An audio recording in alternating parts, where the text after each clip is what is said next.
L'astigmatisme. L'astigmatisme, qu'est-ce que c'est? C'est compliqué. Donc pour l'expliquer, on va d'abord expliquer ce que c'est que le stigmatisme. Le stigmatisme, en gros, c'est juste pas l'astigmatisme, mais le stigmatisme tout seul. Ah, il faut un vrai feutre. Donc, il me faut un vrai feutre, ça va être compliqué. Hein. Alors, quand on a une lentille, d'accord, un verre comme ça, avec des foyers de chaque côté. On est d'accord, ici il y a F, ici il y a F', et ici on va avoir un objet. On fait un peu de TSO, vous voyez. A, B, donc la chaîne d'image c'est AB donne A'B' à travers DL originant L. Et qu'on vous dit, bah voilà, vous avez un objet, vous cherchez l'image, qu'est-ce que vous faites? Bah vous faites deux rayons que vous connaissez normalement, qu'on a dû voir ensemble.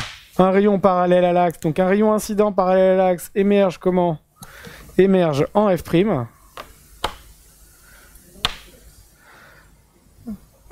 Et un rayon qui passe par F émerge comment? Parallèle à l'axe, très bien. Donc un rayon qui passe par F émerge parallèle à l'axe. Les rayons qui sont appelés des rayons incidents ici, ils sont issus de qui? Ils sont issus de B. Donc les rayons qui vont être ce qu'on appelle émergents ici, vont pointer vers qui? Vont se rejoindre vers qui? Vers B'. Donc A et où? Ici. A', excusez-moi. Donc vous avez un objet, donne une image. Ça, c'est ce qu'on appelle la notion de stigmatisme. Un point donne un point. Vous aurez compris, l'astigmatisme, c'est quoi? C'est un point donne plein de points. Et ça, c'est chiant.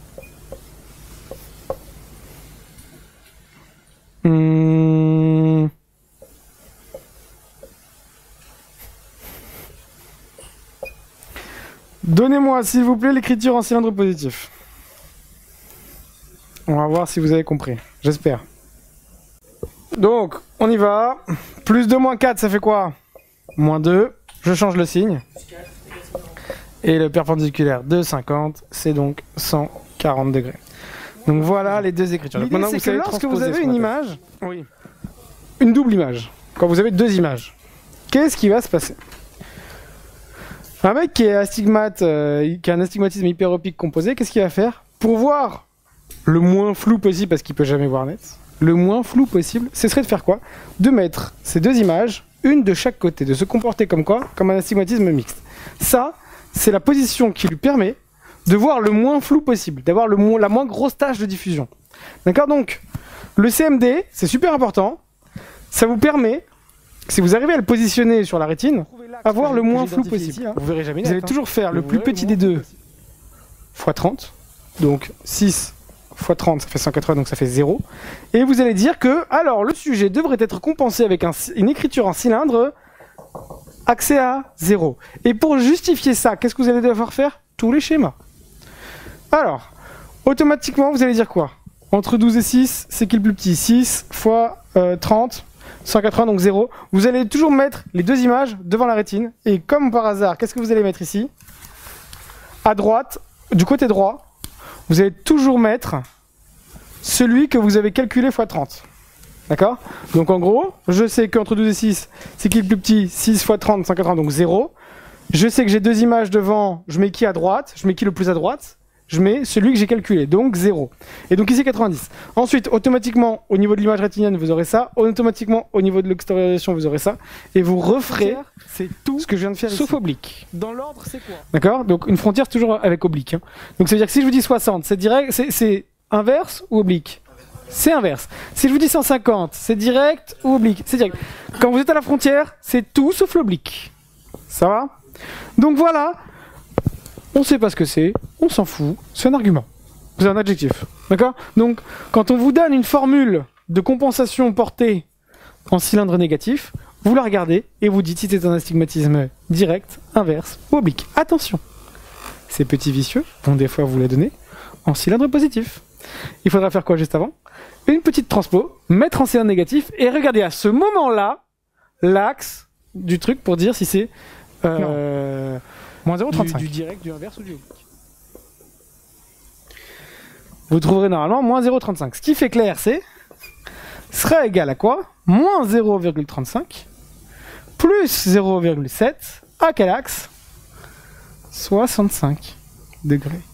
Voilà la réfraction complémentaire d'un sujet qui porte ça à la place de ça. Donc il porte plus 3 moins 1 à 30 au lieu de porter plus 3 moins 1 à 10. Donc ce petit 20 degrés d'écart de rotation m'a entraîné une réfraction complémentaire de ça. D'accord?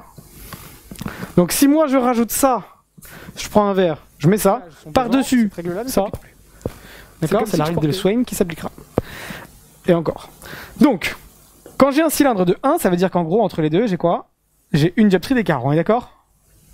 Ça veut dire qu'en gros, vous avez moins 0,50 d'un côté et plus 0,50 de l'autre. Ouais. Et concrètement, quand vous avez un moins cil à 30, ça veut dire qu'on croit que vous avez M'30 ici, c'est toujours celui qui est le plus à droite, et M'120 ici. Cette compensation-là, comment je la noterai? Un astigmatisme mixte comme ça, je le noterai comment? Je le noterai plus 0,50 à 30, et pour aller de plus 0,50 à moins 0,50, c'est moins 1. Voilà en fait la réelle compensation de cet astigmatisme-là. On ne dit pas juste, je mets un cylindre de 1. C'est pas comme ça que ça marche. On dit, je mets en fait plus 0,50 à 30, et moins 0,50 à 120, ça fait plus 0,50, moins 1 à 30. D'accord? Donc, un cylindre de 1, je le compense avec son écriture en astigmatisme mixte. D'accord? Donc, en réalité, déjà, l'astigmatisme, en réalité, c'est juste... En fait, le global de l'astigmatisme, c'est ça. Qu'est-ce qu'il y a, Delgagné? En fait, j'ai pas compris comment vous avez fait pour savoir de on appelle ça. Alors, comme je sais que j'ai un astigmatisme de 1, on est d'accord avec vous? Vous êtes d'accord avec moi? Moi, je vous dis que cette règle-là ne s'applique que lorsque je suis dans un astigmatisme mixte. Oui. Donc, pour avoir un cylindre de 1, il faut que j'ai 0,5 d'un côté et 0,5 de l'autre. Ah oui, c'est la différence. C'est pas la différence, ouais, c'est ça. Il faut que l'écart entre les deux fasse 1. Mais donc, et il faut que ce soit symétrique. Donc c'est moins 0,5 de l'autre d'un côté, plus 0,5 de l'autre. Oui. Si j'avais un cylindre de 3 par exemple, ça aurait été moins une 50 ici, et plus une 50 ici. Ça m'aurait bien fait un cylindre de 3 au final. Un écart de 2. Faut tout connecter en même temps, c'est ça qui est compliqué. Pourquoi on colle la règle de Swain avec le cylindre global? Parce qu'en fait le truc c'est quoi? C'est que on sait qu'on va travailler sur la sphère. Pour trouver la sphère, on va utiliser la règle de Swain. Le problème c'est qu'on peut pas mettre de côté le cylindre. Le cylindre, il faut le trouver, mais on ne peut pas l'utiliser grâce à la règle de Swain. C'est introuvable. On est obligé d'utiliser le tableau expérimental grâce aux acuités qu'on va trouver avec les compensations. D'accord? Donc on sait que par-dessus ces compensations, il manque un cylindre de 1. Par-dessus ces compensations, il manque un cylindre de 0,5. D'accord? Donc on les rajoute. 1.